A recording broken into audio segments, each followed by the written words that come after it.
Seindah petang dengan angin sejuk, cara Tuhan mengasihiku.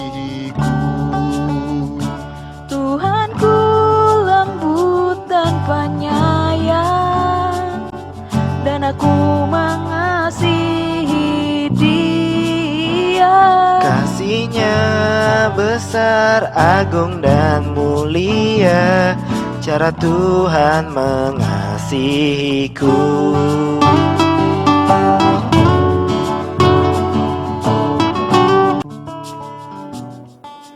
Selamat pagi Bapak Ibu yang terkasih di dalam Kristus Yesus. Tuhan mengasihi kita dan ada banyak cara Tuhan mengasihi kita. Memberikan terang, memberikan matahari, memberikan udara, mengasihi kita di dalam Yesus Kristus, dan Tuhan senantiasa mengasihi kita. Oleh karena kasih Tuhan itulah maka kita kembali mengasihi Dia dan juga mengasihi sesama. Gereja juga mengasihi gereja-gereja yang lain. Pagi ini kita mau belajar dalam kelas sekolah minggu dewasa pria dan wanita senior Gereja Baptis Indonesia Getsemani Jakarta. Pelajaran yang keempat dari buku Aktivitas Murid Kristus, dan pelajaran keempat ini berjudul Peduli Kebutuhan Gereja Lain dari 1 Korintus 16 ayat 1 sampai dengan ayat yang keempat. Saya mengajak Bapak Ibu untuk membuka Alkitabnya dari 1 Korintus 16 ayat 1 sampai 4. Kalau ada minuman silakan mempersiapkannya dan boleh sambil minum belajar Alkitab bersama. Kita baca ayat-ayat ini bersama-sama. 1 Korintus 16 ayat 1 sampai 4. 2, 3. Tentang pengumpulan uang bagi orang-orang kudus, hendaklah kamu berbuat sesuai dengan petunjuk-petunjuk yang kuberikan kepada jemaat-jemaat di Galatia. Pada hari pertama dari tiap-tiap minggu, hendaklah kamu masing-masing sesuai dengan apa yang kamu peroleh, menyisihkan sesuatu dan menyimpannya di rumah, supaya jangan pengumpulan itu baru diadakan kalau aku datang. Sesudah aku tiba, aku akan mengutus orang-orang yang kamu anggap layak dengan surat ke Yerusalem untuk menyampaikan pemberianmu. Kalau ternyata penting bahwa aku juga pergi, maka mereka akan pergi bersama-sama dengan aku. Mari kita akan mengawalinya dengan berdoa sebelum kita memulai pelajaran kita. Bapa dalam surga, terima kasih karena kami boleh belajar dari firman Tuhan yang membawa kami untuk menjadi orang-orang atau gereja yang peduli atas kebutuhan gereja lain. Kami siap mendengarnya, kami siap mempelajarinya, dan kami mau melakukan firman Tuhan dalam hidup kami sebagai orang percaya dan sebagai gereja Tuhan. Dalam nama Tuhan Yesus kami sudah berdoa. Amin. Saya ingin membawa kita untuk memahami dulu tentang peduli. Dan kita perlu menumbuhkan rasa peduli dalam hidup kita sebagai orang percaya dan dalam hidup gereja. Peduli mengandung makna mengindahkan, memperhatikan, atau menghiraukan. Perasaan peduli seperti itu mengandung konotasi atau membawa pikiran kita atas perbuatan yang positif. Jadi kita melihat di sini arti peduli dalam hal yang positif. Misalnya, kita peduli akan keselamatan jiwa orang-orang yang belum percaya kepada Yesus sebagai Tuhan dan Juru Selamat. Dan rasa peduli itu akan membawa kita untuk memberitakan Injil, bahwa keselamatan ada dalam Tuhan Yesus saja. Dan kita perlu menumbuhkan rasa peduli seperti itu. Kita dan gereja menumbuhkan atau menimbulkan rasa peduli kepada gereja yang dalam keadaan membutuhkan pertolongan. Saya rasa Bapak dan Ibu setuju bahwa ada banyak gereja di sekitar kita, di lingkungan gabungan Gereja Baptis Indonesia, di Indonesia, bahkan di seluruh dunia, yang masih dalam keadaan membutuhkan pertolongan. Gereja yang peduli merupakan gereja yang senang menolong gereja lain. Dan itu harus nyata dalam kehidupan gereja Tuhan, dalam kehidupan orang-orang percaya, untuk menolong orang-orang percaya yang lain, untuk menolong gereja-gereja yang lain. Firman Tuhan dalam Galatia 6 ayat 10 menuliskan, "Karena itu, selama masih ada kesempatan bagi kita, marilah kita berbuat baik kepada semua orang, tetapi terutama kepada kawan-kawan kita seiman." Firman Tuhan ini mengajak kita untuk menumbuhkan rasa peduli. Yang pertama-tama kita tujukan kepada teman-teman seiman atau gereja-gereja. Dan tentunya kemudian firman Tuhan mengatakan kita peduli untuk memberikan pertolongan kepada semua orang. Kita akan melihat pelajaran kita peduli kebutuhan gereja lain. Saya ingin membagi kebenaran yang pertama dari 1 Korintus pasal 16 ayat 1 sampai yang kedua. Firman Tuhan di sini berbicara kepada bapak-bapak dan ibu-ibu serta saya dan setiap gereja bahwa peduli kebutuhan gereja lain, memahami adanya keperluan dari gereja lain tersebut. Paulus menulis suratnya yang pertama kepada jemaat di Korintus pada tahun 55 atau 56. Dan dia banyak menuliskan dalam suratnya itu mengenai masalah-masalah jemaat atau masalah-masalah gereja dan pemecahannya. 1 Korintus 16 ayat 1 kemudian mencatat tulisan Rasul Paulus yang mengingatkan tentang orang-orang kudus, tentang pengumpulan uang bagi orang-orang kudus. Nah, istilah orang-orang kudus itu juga dinyatakan bagi gereja Korintus. Kalau melihat 1 Korintus pasal 1 ayat yang kedua, dan juga bagi jemaat di Yerusalem 1 Korintus 16 ayat 3. Jadi istilah orang-orang kudus itu bukanlah berarti orang-orang yang tanpa dosa, ya, tetapi orang-orang yang sudah dipisahkan oleh Tuhan karena iman mereka kepada Yesus sebagai Tuhan dan Juru Selamat, dan mereka sudah dipisahkan sebagai umat Tuhan dari orang-orang yang belum percaya kepada Yesus. Dan orang-orang kudus itu juga bermakna adalah jemaat Tuhan, ya, atau gereja. Dan rupanya ada orang-orang kudus atau gereja yang sedang membutuhkan pertolongan seperti yang dinyatakan dalam ayat 1 tadi. Dan orang-orang kudus itu atau gereja itu ada di daerah Yudea, dan khususnya gereja yang ada di Yerusalem. 1 Korintus 16 ayat yang ketiga. Gereja di sana sedang membutuhkan pertolongan karena ada keperluan. Paulus mengingatkan kepada jemaat di Korintus mengenai kebutuhan jemaat atau gereja di Yerusalem. Ada keperluan dari gereja itu yang bisa ditolong oleh gereja di Korintus.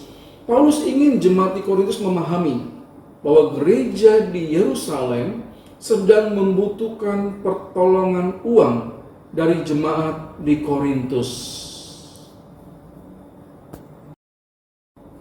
Nah, Paulus meminta kepada jemaat di Korintus untuk menumbuhkan rasa peduli dengan mengumpulkan uang itu secara teratur. Saudara melihat ayat yang kedua, pada hari pertama dari tiap-tiap minggu. Menurut orang Yahudi, hari pertama tiap-tiap minggu itu jatuh pada hari Minggu.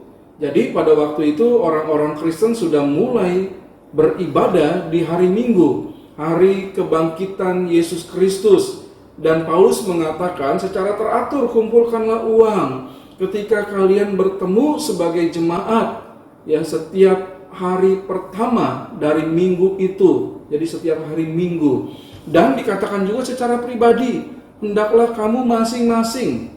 Jadi rasa peduli itu perlu timbul di dalam gereja, dan setiap jemaat peduli, masing-masing merasakan adanya keperluan dari gereja lain. Gereja atau jemaat di Galatia juga sudah menunjukkan rasa peduli yang sama. Jadi Paulus juga memberitahu kepada gereja-gereja yang ada di Galatia, seperti yang di Akhaya, Korintus ini, ada keperluan dari jemaat di Yerusalem. Perlu dibantulah mereka, ada kebutuhan. Dan Galatia juga sudah mulai mengumpulkan uangnya. Nah, pengumpulan uang untuk diberikan kepada gereja di Yerusalem dikarenakan adanya orang-orang miskin yang butuh pertolongan di gereja Yerusalem itu. Saya ingin mengajak kita melihat dalam Roma 15 ayat 25 sampai dengan 26. Inilah alasannya mengapa ada pengumpulan uang tiap-tiap minggu untuk jemaat di Yerusalem. Roma 15 ayat 25 sampai 26.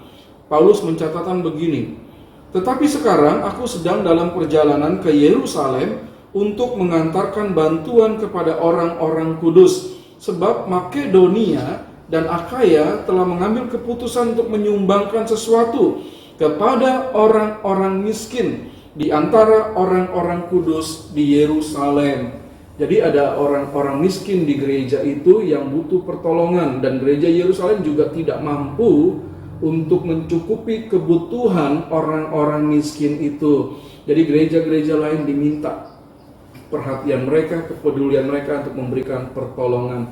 Dan juga rupanya pemberian uang itu untuk menolong gereja di daerah Yudea itu dari bahaya kelaparan. Kalau kita melihat dalam Kisah Para Rasul pasal 11 ayat yang ke-27 sampai dengan ayat yang ke-30, ada firman Tuhan mencatat demikian. "Pada waktu itu datanglah beberapa nabi dari Yerusalem ke Antiokhia. Seorang dari mereka yang bernama Agabus bangkit, dan oleh kuasa roh ia mengatakan bahwa seluruh dunia akan ditimpa bahaya kelaparan yang besar. Hal itu terjadi juga pada zaman Claudius. Lalu murid-murid memutuskan untuk mengumpulkan suatu sumbangan sesuai dengan kemampuan mereka masing-masing dan mengirimkannya kepada saudara-saudara yang diam di Yudea, Yerusalem itu. Hal itu mereka lakukan juga, dan mereka mengirimkannya kepada penatua-penatua dengan perantaraan Barnabas dan Saulus." Jadi jelas ada penyebab-penyebab itu sehingga jemaat di Yerusalem membutuhkan pertolongan. Rasa peduli perlu ditumbuhkan dalam hidup kita sebagai orang Kristen, dan juga rasa peduli itu perlu ditumbuhkan di dalam gereja kita. Hal itu perlu dilakukan karena adanya pemahaman dari kita dan gereja bahwa ada gereja lain yang membutuhkan pertolongan.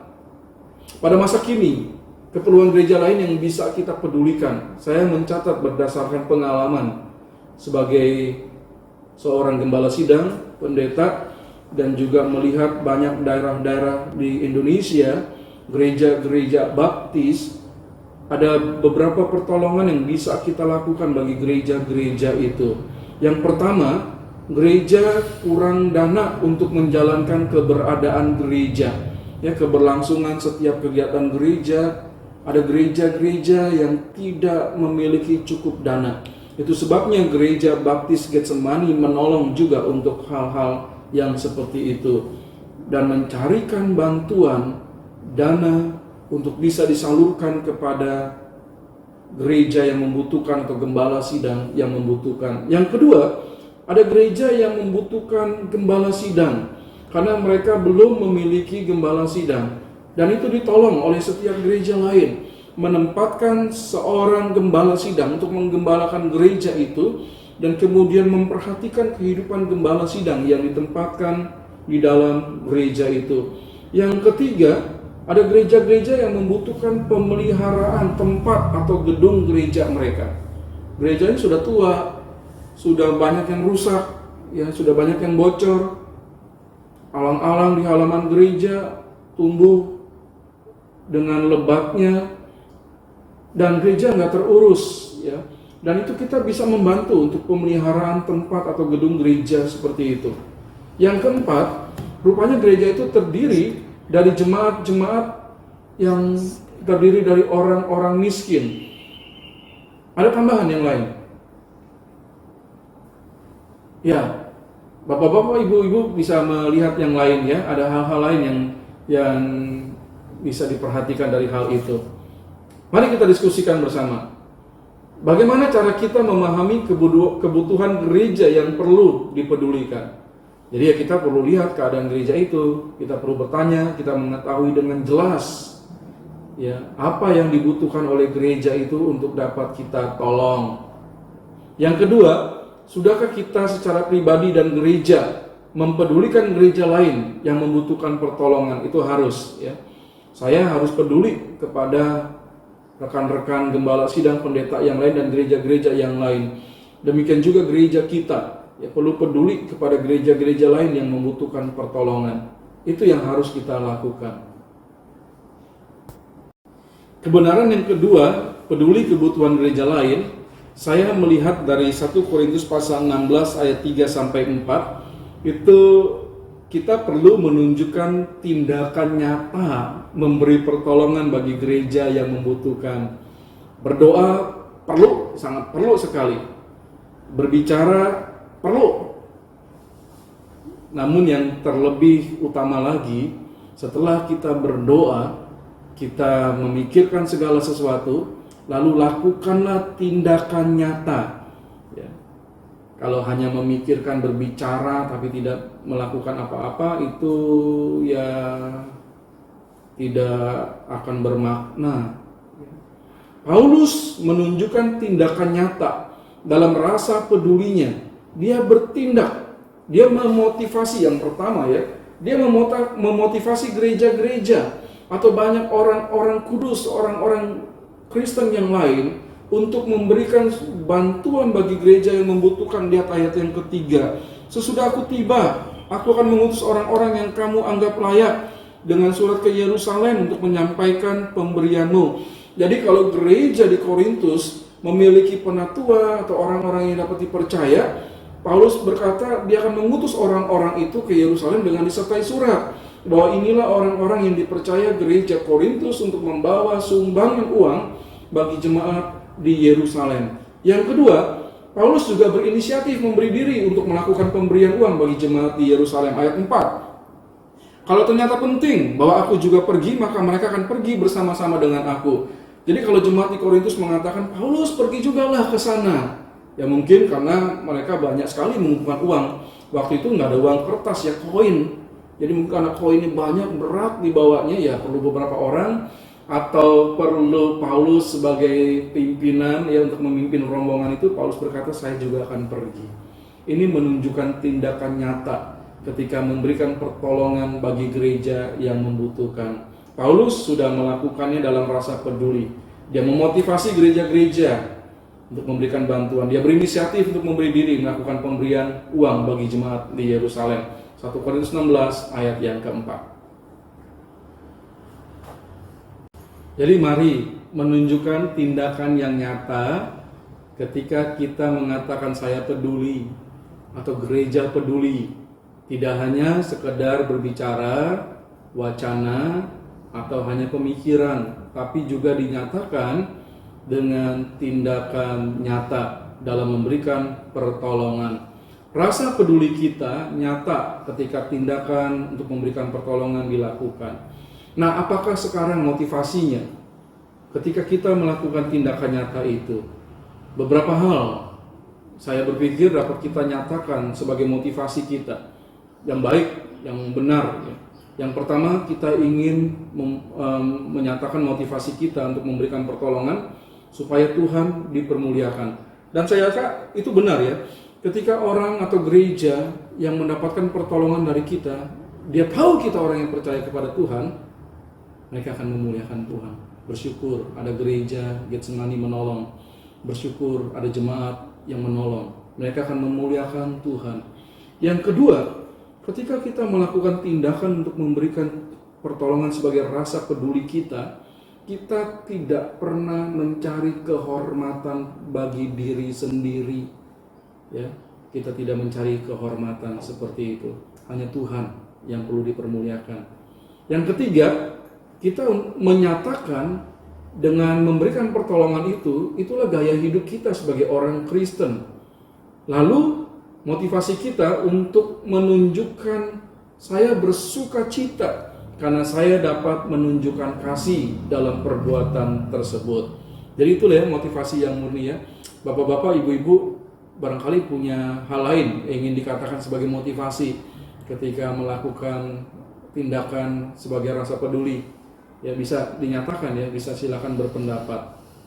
Nah, saya ingin mengajak kita melihat hal-hal apa sajakah yang dapat kita alami ketika kita melakukan tindakan menunjukkan kepedulian kita. Saya berdasarkan pengalaman ya ataupun berdasarkan pendapat-pendapat orang, ketika kita menunjukkan kepedulian ada hal-hal yang bisa kita alami. Yang pertama, kebaikan kita bisa saja dimanfaatkan oleh orang yang kita tolong. Ya, kebaikan itu dimanfaatkan oleh mereka untuk terus mendapatkan pertolongan, atau melalui pertolongan kita mereka mencari hal-hal yang bisa lebih menguntungkan mereka kembali. Jangan pernah kecewakan hal itu, sekalipun kita mengalaminya. Kita menjadi orang-orang yang dimanfaatkan oleh orang-orang yang kita tolong. Ya. Yang kedua, kita mendapatkan perlakuan yang tidak menyenangkan. Orang itu sudah kita tolong, lalu dia bertindak semena-mena, dia tidak menunjukkan rasa-rasa terima kasih atau hormat dan lain sebagainya. Itu perlakuan yang tidak menyenangkan. Apakah kita akan berhenti? Tidak, karena kita dipanggil untuk melakukan pelayanan dan menunjukkan kasih itu tanpa ingin mendapatkan balasan yang setimpal. Kita tidak menginginkan hal itu, jadi jangan pernah berhenti. Yang ketiga, orang yang sudah kita tolong itu menunjukkan rasa kecurigaannya. Ada apa nih ya saya ditolongnya? Ada maksud apa ini ya pemberian itu? Apakah ada hal lain yang menyertainya? Jangan pernah berhenti sekalipun mendapatkan peristiwa-peristiwa yang seperti itu.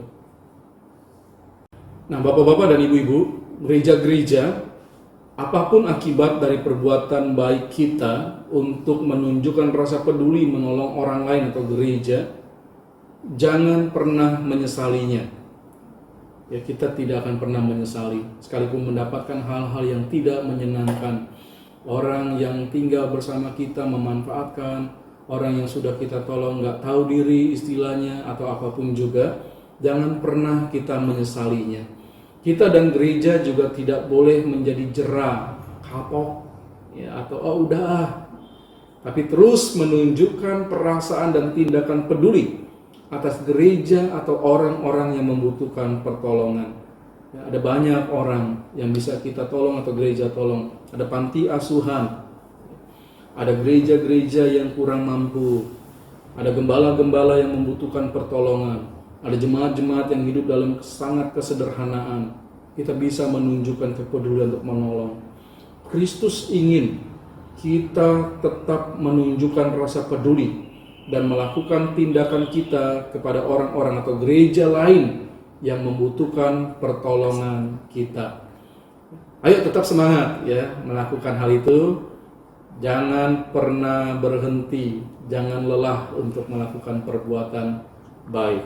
Dan sebagai kesimpulan dari pelajaran kita pada pagi hari ini, cukup menarik dan sangat baik untuk kita lakukan. Kita peduli akan kebutuhan gereja atau orang lain. Kita bisa mengatakan ini dengan senang, dengan leluasa karena memang kita sudah melakukannya. Dan sebagai kesimpulan pribadi dalam pelajaran kita, mari kita menunjukkan rasa peduli kebutuhan gereja lain berdasarkan 1 Korintus 16 ayat 1 sampai 4. Peduli kebutuhan gereja lain memahami adanya keperluan bagi gereja tersebut. 1 Korintus 16 ayat 1 sampai 2. Peduli kebutuhan gereja lain yang kedua, menunjukkan tindakan nyata memberikan pertolongan bagi gereja yang membutuhkan. 1 Korintus 16 ayat 3 sampai 4. Mari melakukan firman Tuhan ini dalam hidup kita, dalam gereja kita.